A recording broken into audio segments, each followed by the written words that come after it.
तो आज ना हम एक सोशल मीडिया इन्फ्लुएंसर की पर्सनल डायरी में झांकने वाले हैं। वो अपनी जिंदगी के सबसे बड़े महासंकट से गुजर रही है। अब ये महासंकट क्या है, चलिए देखते हैं। तो मिलिए भारती से। इनकी एक दुनिया तो है इंस्टाग्राम पर, एकदम परफेक्ट फिल्टर वाली, और दूसरी है असल जिंदगी। और भारती की ये परफेक्ट दुनिया उस वक्त बिखर जाती है जब वो एक हैम्पर मेकिंग वीडियो बना रही होती है और धमाका होता है। किचन से आवाज आती है, गैस खत्म। भारती के लिए तो ये किसी सदमे से कम नहीं था, लेकिन उनकी सास मनीषा जी बड़े आराम से कहती हैं, अरे मुरारी जी है ना, वो सब देख लेंगे। अब डायरी का अगला पन्ना खुलता है और कहानी की हीरो की एंट्री होती है। ये है मुरारी जी, घर के मुखिया, जो बिना किसी ऐप के सिलेंडर ढूंढने की एक मुश्किल और पुरानी जंग लड़ने निकल पड़ते हैं। जरा मुरारी जी के सफर को देखिए। मतलब बेचारे एक के बाद एक दरवाजे पर गए और हर जगह से खाली हाथ। एजेंसी में फोन किया तो मशीन ने मना कर दिया, पड़ोसी के घर गए तो ताला लगा था, ऊपर से सरकार का वो नया 25 दिन वाला नियम। उनका तो गुस्सा 7वें आसमान पर पहुंच गया था। और फिर जो हुआ वो तो सोच से भी परे था।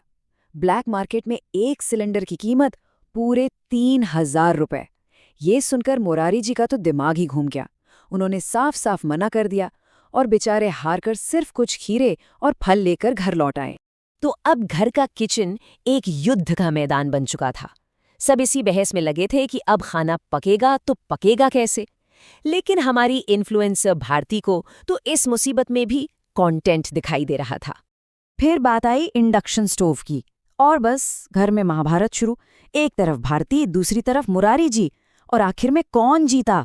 अरे मुरारी जी ही। उन्होंने बिजली के बिल का ऐसा डरावना भाषण दिया कि वो इंडक्शन स्टोव ही उठाकर ले गए, मानो जैसे कोई जंग का सामान जब्त कर लिया हो। और अब देखिए भारती की अपनी कोशिश। इन्होंने सोचा एक वायरल लाइफ हैक वीडियो बनाते हैं, आयरन से पापड़ सेकने का। पर इनका ये हैक एक बहुत बड़ा फेल साबित हुआ और पापड़ के साथ साथ वायरल होने का सपना भी जलकर राख हो गया। अब भारती की डायरी का कैमरा घर से निकलकर गली मोहल्ले पर फोकस करता है, क्योंकि सिलेंडर का ये संकट अब पूरे मोहल्ले के लिए कयामत बन चुका था। और भारती बड़े मजे से ये सारा तमाशा देख रही थी। और ये देखिए व्हाट्सएप यूनिवर्सिटी का कमाल। अफवाहें ऐसी फैली कि सारे पड़ोसी घबराकर गैस एजेंसी की तरफ भागने लगे। और भारती, वो अपने फोन के पीछे से इन सब पे हंस रही थी। इस संकट से निपटने के लिए एक सोसाइटी मीटिंग बुलाई गई।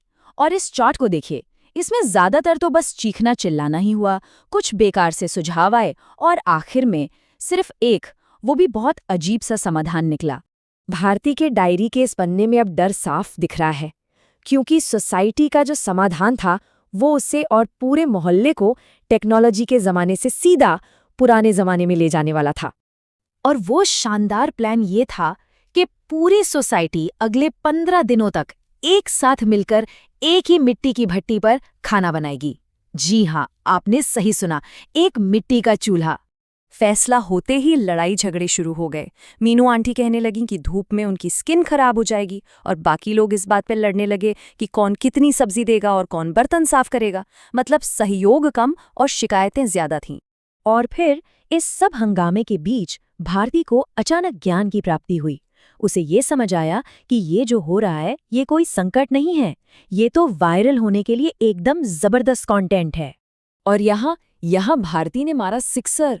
उसने इस पूरी मुसीबत को, इस पूरे ड्रामा को एक मार्केटिंग कैंपेन बना दिया। अरे वाह, मतलब फोन निकाला, एक बढ़िया सा फिल्टर लगाया और कैप्शन डाला, एम्ब्रेसिंग द सिंपल लाइफ। अब ये कोई संकट नहीं रहा, ये बन गया ऑथेंटिक देसी लाइफस्टाइल। तो अब सवाल यही उठता है कि ज्यादा जरूरी क्या है, किसी संकट से असल में निपटना या फिर उस संकट की एक परफेक्ट पोस्ट बनाकर दुनिया को दिखाना। इस सवाल के साथ आज की ये कहानी यहीं खत्म करते हैं।